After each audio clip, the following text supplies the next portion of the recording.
Hello, welcome back to the channel. It's Anthony, and we're back with episode 3 of Kingdom Hearts Lore Dive. I kind of changed the name to Kingdom Hearts Summaries because I feel like these videos just summarize the plot, and I feel like I don't go over the entire lore. But that's for a good reason, because I want to make these videos with newer fans in mind, just small little summaries to get people into the Kingdom Hearts series. But if you're interested in knowing all of the lore, there's tons of videos out there that I'm pretty sure are better than mine. Go check those people out. Yeah, these are just quick little short summaries of the story, and I just didn't want to mislead anybody. So yeah, I just want to apologize for taking too long to post this video. I just want to be honest, YouTube is not my full-time job.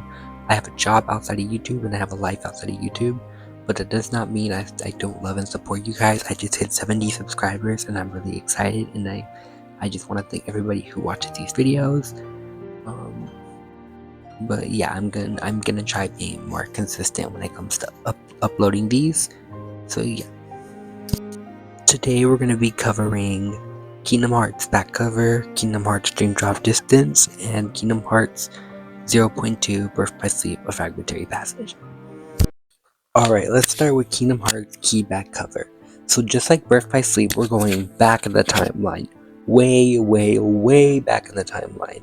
So we meet the Foretellers, a group of very cosplayers who can see the future. They are Keyblade Masters who lead their own unions, and they are given roles by a man known as the Master of Masters. So we have Ira, who is the leader of the Union Unicornus, and his role is to lead the Foretellers.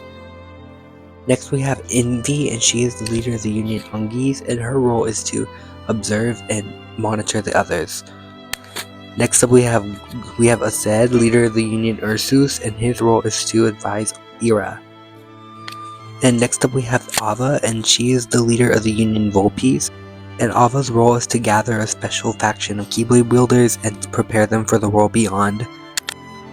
Next up we have Gula, and he's the leader of the Union Lepertus, and his role is to solve the secrets of the Book of Prophecies, which is a book that they were all given by the Master of Masters. Next up we have Luxu, who is tasked by the Master of Masters to protect the Black Box and observe events as they play out, and he's the only member of the Foretellers who doesn't get a copy of the Book of Prophecies. He's the only one of the Master's apprentices, And the Book of Prophecies is a book that tells us the future, and it includes a future event known as the Keyblade War, where light and darkness will clash, and after giving them their roles, the Master vanishes.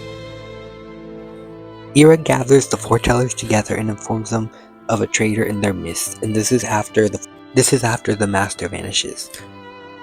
And they begin to turn on each other, and battle lines are formed.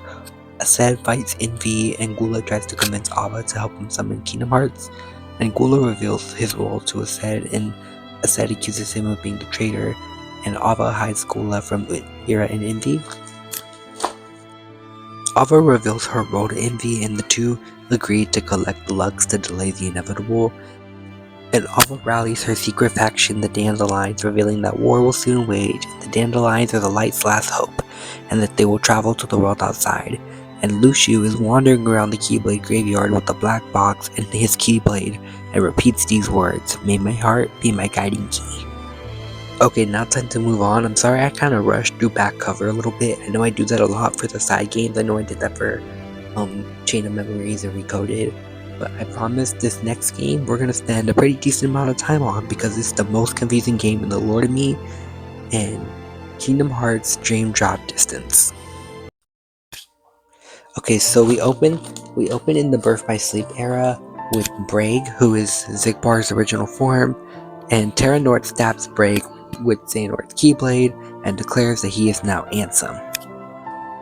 And this is right after the secret episode of Birth by Sleep. Sora and Riku prepare for their Mark of Mastery exam, and this is present day, by the way, and for their exam they must travel to the sleeping world and unlock their keyholes, and throughout their journey they will come across the Dream Eaters, who are these really cute creatures who kinda look like Pokemon, and they are made out of dreams and nightmares, and the sleeping worlds are worlds that have fallen into a dreamlike state after the events of Kingdom Hearts 1 and Kingdom Hearts 2, and they travel to the sleeping realm to prepare for their Mark of Mastery. Okay, I'm kind of going off script a little bit because I kind of skipped the Sleeping World section in my notes, but the first Sleeping World that Sora wakes up in is Traverse Town, and he comes across characters from another game series by Square Enix known as The World Ends With You, which I have never played, but I really want to play. And he comes across Neku Saburaba, and Sora helps Neku look for his partner. The nobodies from Organization 13 all return to their original human forms after being defeated by Sora in Kingdom Hearts 2, and we learned that Axel and Sayax were best friends when they were known as Lee and Isa, and historians will call them, and Maleficent is holding Minnie Mouse hostage. And I'm sorry, like this is where the series starts to get like balls to the walls crazy, like we're not even at the crazy shit yet, like there's more. Like when I get to the end of this game, it's gonna be a lot. And I think when I get to Union Cross, I'm gonna cry. Also, Lee becomes a Keyblade wielder, and Minnie Mouse serves cunt and ends that flop Pete. In the Sleeping World, Sora and Riku are confronted by resurrected versions of Ansem and Xemnas, and we're gonna learn about that later, I promise, I promise. After the keyholes are sealed, Sora ends up in the world that never was, while Riku ends up in the realm of light, and Sora encounters Xigbar and young Xehanort. And this is just a quick PSA, get ready for time travel. Lots and lots of fucking time travel, and none of it is gonna make sense at all.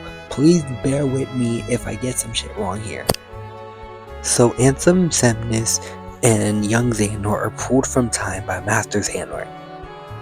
So you see, Xehanort gained the ability to travel through time and pulled versions of himself and people that he had influence on throughout time to create the real Organization 13. And Sora is plagued by illusions of Naminé, Roxas, Xion, Terra, Aqua, and Ventus, and he encounters Xemnas and Xigbar.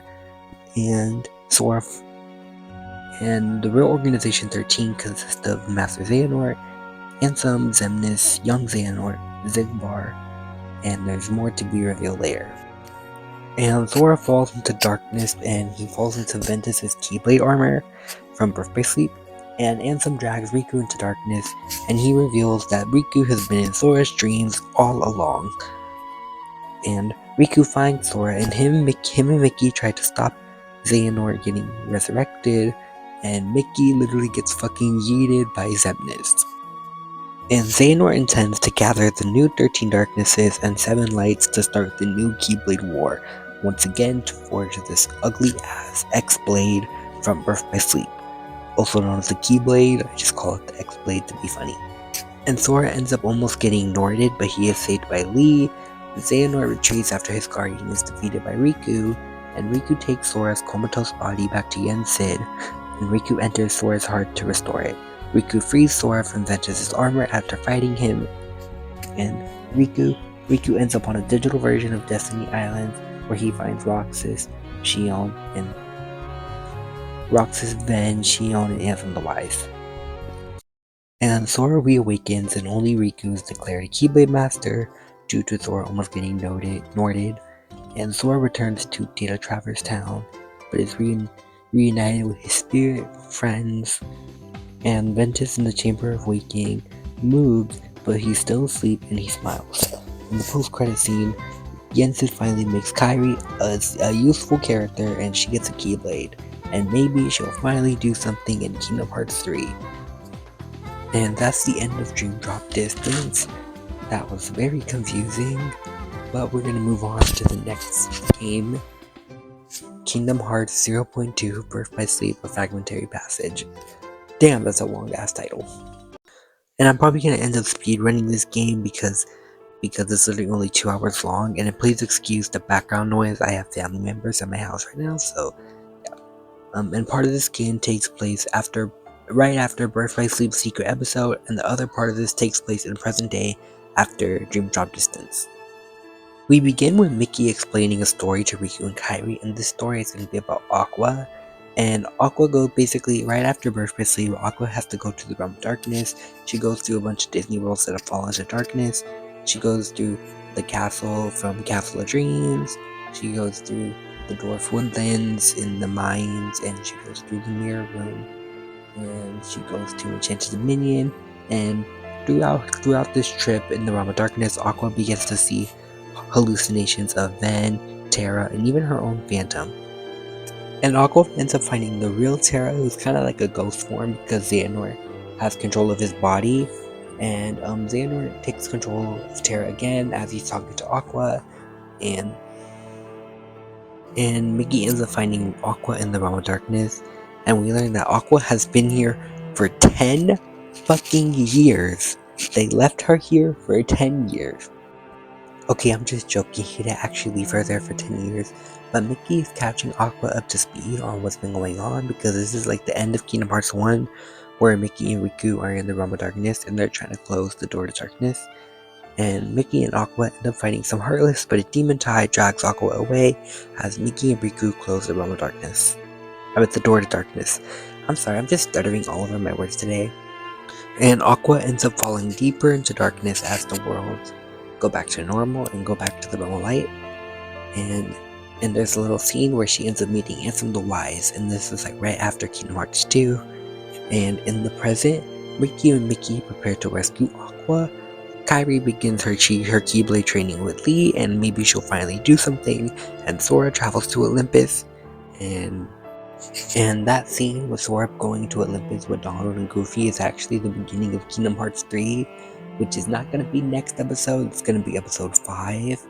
I'm sorry for this episode kind of being short, but don't worry, next episode shouldn't be short at all, because we're covering the mobile games, and I'm not ready, because the mobile games have an insane amount of lore for no damn reason, and I'm about to cry because I'm doing research on Union Cross tonight.